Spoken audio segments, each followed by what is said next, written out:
Hello, today I'm going to show you an oldie but a goodie with the EASEL calendar for gift ideas for this month's Global Stampin' Video Hop. Hi, my name's Esther and this is Stampin' Star Creations. So I set about with my deckled circles and I'm grabbing out the 4th and the 5th from the centre to give you an idea of what sizes I'm using. And I'm going to be using the basic white and the pretty peacock to cut these out.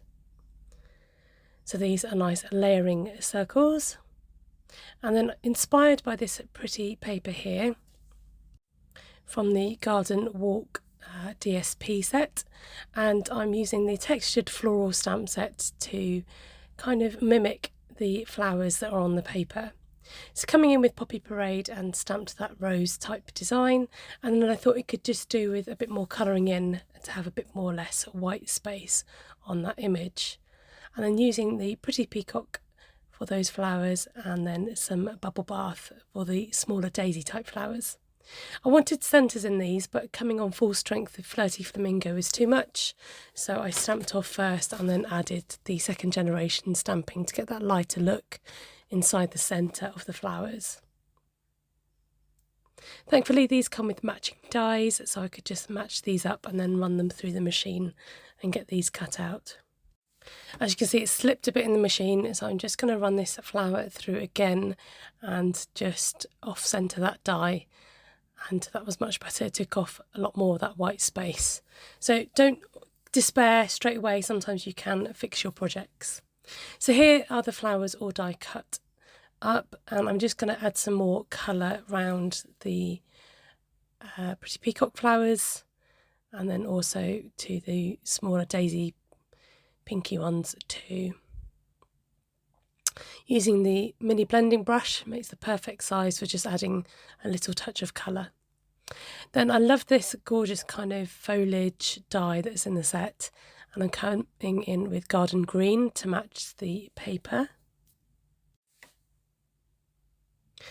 And then giving the deckled circle some pretty peacock treatment just to, I like things looking, cohesive, make it look similar. So at first I stuck the foliage in the back and I have a fiddle with where the flower's going to be arranged, but they just looked a bit flat. So I'm coming in with my piercing mat and the end of my multi-purpose liquid glue just to create some shape to those flowers. It makes such a difference if you give it some dimension, and then they won't lay so flat onto your project. Really easy way just to add a bit of a pop. And then I decided I needed something in the background more, so I've come in with the stamp in textured florals and having a fiddle as to see where I'm going to put these flowers and trying to arrange them as best I can. And then I thought, it's the foliage, let's just split this foliage up and then it's easier to arrange the flowers around some leafage. Foliage. Sometimes if you have flowers just grouped together without anything else, it just doesn't look right. I want it to look more natural. So coming in here with these lovely matching sequins, these are perfect for the project, and adding them to the flower centres. So the pinky ones, the white ones, and then these gorgeous pretty peacock ones. And I'm using these as a little cluster here to fill in the centre of the flowers. So these were the adhesive backed sequin trio.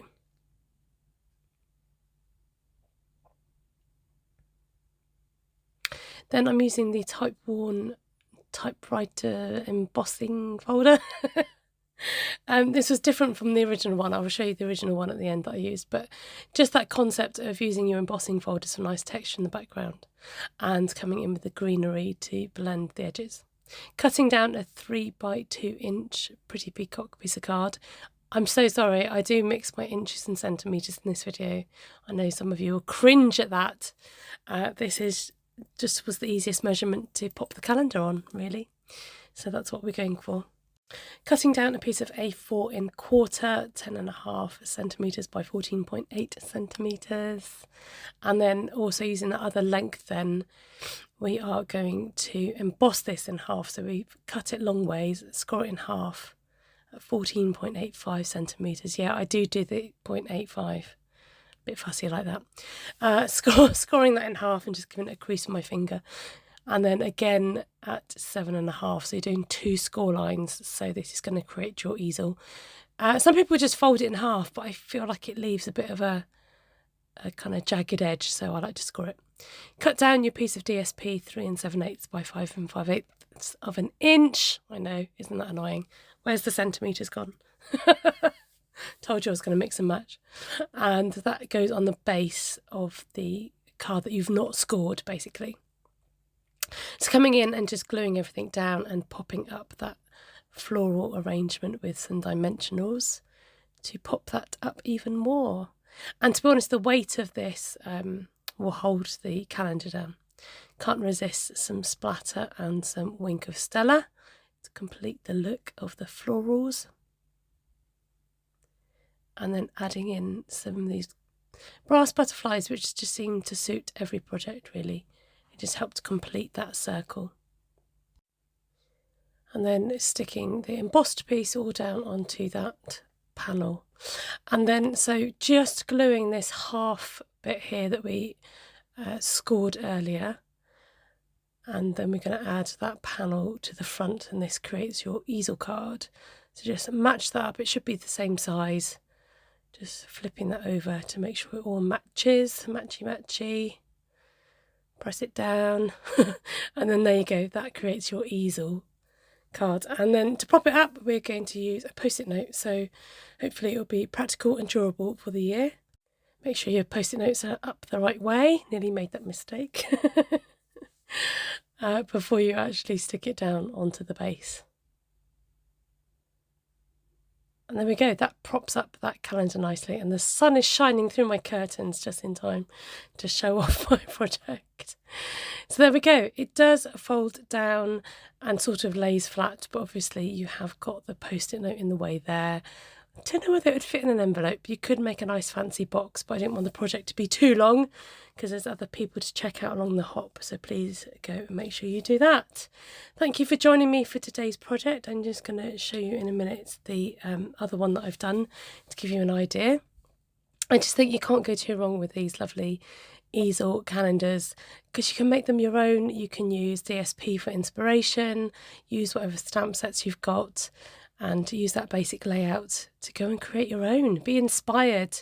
Thank you so much for joining me today. Like I said, please go and check out all the other global stamp video hoppers to find out what they've done for handmade gift projects. These are great for little thank you gifts or just kind of last minute gifts. Here's the one I made earlier, and this project will do in a class, so you're getting a bit of a sneak peek, everybody. So just to show you different colourway with different stamp set, different colours, different embossing folders, etc, etc. This one's obviously a little bit incomplete without the calendar and the post-it note, but you get the idea. That's the idea. Thanks for joining me. Take care and God bless. Please consider subscribing to my channel if you're not already, and I'll catch you soon. Bye for now.